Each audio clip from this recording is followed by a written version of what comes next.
of Manti Te'o. And Manti, I know you started communicating with Linebacker Kakua off and on during your freshman year. She reached out to you on Facebook, and you were concerned enough to ask some of your friends about her. To your friend Lyle, you wrote, I was just wondering, because it does seem kind of weird, and so I was like wondering if it was someone else pulling a prank or something. You're talking about Linebacker. And he responded, oh yeah, she's not a fake person, she's a real person, but she just kind of fake when it comes to other things. So something in your interaction with this person must have made you suspicious, must have seemed kind of sketchy. Mm-hmm. What was it? Why were you sort of doubting her existence or whether she was real? What everybody has to realize is our relationship wasn't a 4-year relationship. I knew of her, and we'd speak as friends, you know, ever since my freshman year. And she had boyfriends, and you know, I had, you know, girls who I knew, and you know, it was a friend relationship. But it didn't start to pick up until my junior year, and it was just, since I didn't meet her and I didn't see her in person, and she just seemed nice, and from the pictures she seemed, you know, very beautiful, and I needed to find somebody who knew her and supposedly met her and ask them, you know, hey, is this person real? In fact, you reached out to a number of people who confirmed basically, yeah, she's a real person, mm-hmm. right? Yeah, and so that was my way of saying, okay, she's real, they met her, they've seen her, so this girl was in the pictures and this girl who I'm talking to must be the same.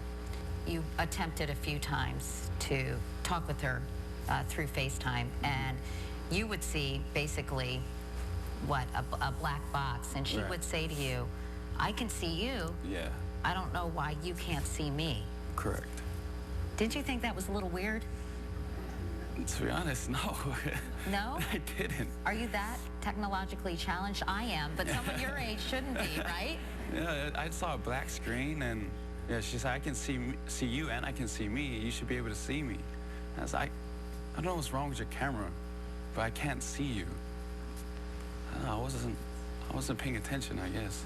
I'm sure you're a BMOC, big man on campus. You're reportedly very well liked, very popular. I hope so. You go to Notre Dame. I'm imagining there are a lot of nice young women who go to school there.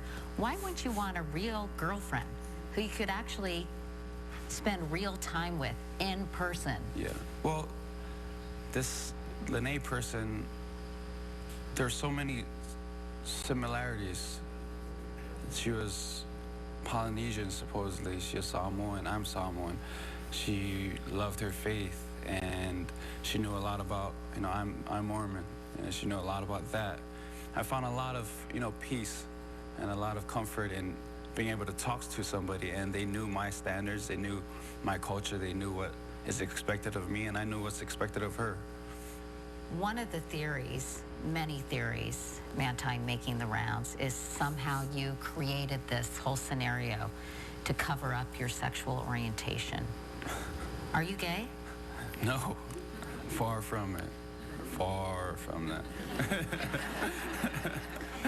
As you mentioned, you did try to see her in person on multiple occasions, mm-hmm. and she would always come up with an excuse as to why she couldn't meet you. Mm-hmm.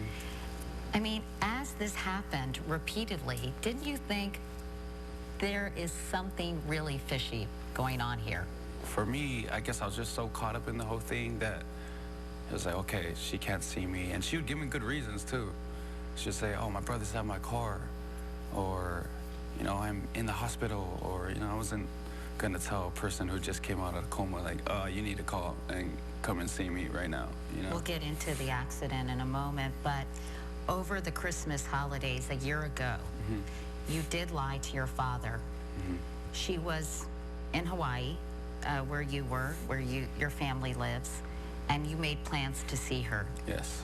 I asked my dad if I could go sleep over at one of my friends' houses, and while I'm sleeping over, I made plans to say, okay, Dad, I'm going to go and try and meet up with her. That night was when I brought up, oh, my brothers are using my car, and you know, since she's not from Hawaii, I knew she didn't have multiple cars, and they only had one car, the rental car. And when she said, you know, they have it, I'm over at the hotel and I can't go anywhere. Can you come over here? And it's one of those things where it didn't happen. And so when I got home, Dad just asked me, how was it? And I just said, it was good. He was like, did you meet her? I said, yeah. Why did you lie to him? That's something that, like I said before, is the thing I regret the most. And it's my way of trying to get my dad's approval of this young lady. Because I knew that if he knew that I didn't meet her, it would immediately, he would just say, no. Red flag, obviously, a red flag that I obviously should have seen. But I didn't. Telling him that, you allowed him to perpetuate the lie because it was reported that you had gotten together with her in Hawaii, and your dad subsequently told reporters that. Yeah. At some point, did you just feel like I'm in this too deep? I can't extricate myself from this whole web? Yeah, I felt overwhelmed a lot by this whole circus of events. Still to come, Manti's parents speak out for the first time. I couldn't figure out what was going on. Is it real? Is it fake? Is it someone's sick joke? Is there blackmail at the end of this? Many people are calling your son a liar. It hurts. That's my child out there. That's coming.